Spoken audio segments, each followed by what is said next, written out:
रविवार को नरेंद्र मोदी तीसरी बार प्रधानमंत्री पद की शपथ लेंगे। प्रधानमंत्री मोदी के शपथ ग्रहण को लेकर बीजेपी नेता सुभाष बराला से MH1 न्यूज संवाददाता नितिन धीमान ने खास बातचीत की है। उन्होंने क्या कुछ जानकारियां दी, ये आपको सुनाते हैं। कल शपथ ग्रहण समारोह है और एनडीए की सरकार तीसरी बार बनने जा रही है। हालांकि इस बार बीजेपी के पास पूर्ण बहुमत नहीं रहा। कई कारण उसके थे। इस वक्त बातचीत करने के लिए मेरे साथ हैं पूर्व हरियाणा के बीजेपी के प्रेसिडेंट और इन इलेक्शन में बीजेपी के इंचार्ज रहे हरियाणा के सुभाष बराला।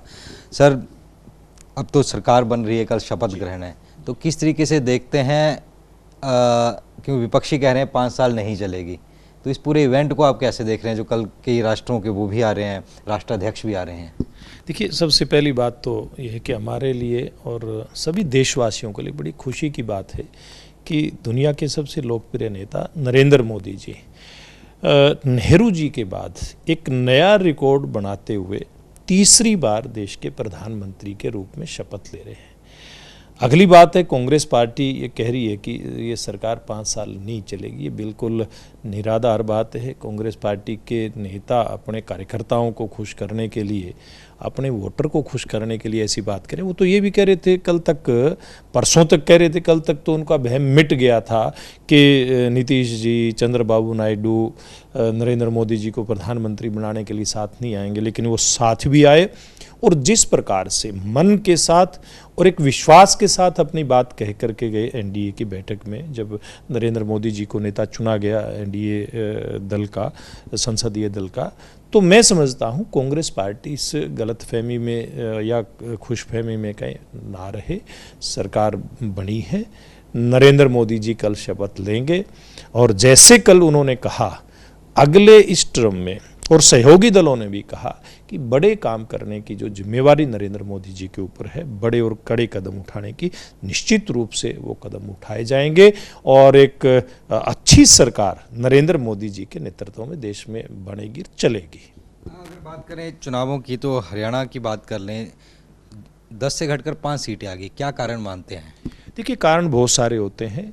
निश्चित रूप से ये संतोषजनक परिणाम हरियाणा बीजेपी के लिए हम लोग नहीं कह सकते। परिणाम अच्छे आने चाहिए थे। कुछ कमियां जो हमारी रही हैं वो कई पार्ट पे कमी है, किसी एक व्यक्ति की कमी नहीं होती। बहुत सारे फैक्टर होते हैं, बहुत सारे कारण होते हैं, उनकी समीक्षा हम लोग कर रहे हैं और कैसे भविष्य में इन कमियों को दूर करके और अगला जो चुनाव है उसके अंदर बेहतर परिणाम आए, इस बात में हमारी टीम जुट चुकी है। विधानसभा चुनाव 3 महीने बाद आने वाले हैं, तो उसमें कांग्रेस ने तो दे दिया नारा 70 पार उदयभान कह गए हैं, तो क्या लगता है कर जाएंगे वो, कि जैसे 75 पार था वैसे रहे? देखिए, 75 पार का एक अलग आधार भी था, इनका 70 पार का कोई आधार नहीं है। और जिस प्रकार की झूठ बोल करके ये वोट लेकर के गए, झूठ तो सामने आ रहा है ना। इन्होंने एक बहुत बड़ा झूठ बोला, क्योंकि झूठ बोलने की आदत है। चुनाव से पहले किसानों के बीच में जाकर के किसानों को गुमराह किया कि नरेंद्र मोदी जी तो ऐसा कानून बना रहे हैं कि किसानों की ज़मीन छिन जाएगी। कोई ज़मीन किसान की नहीं छिनी।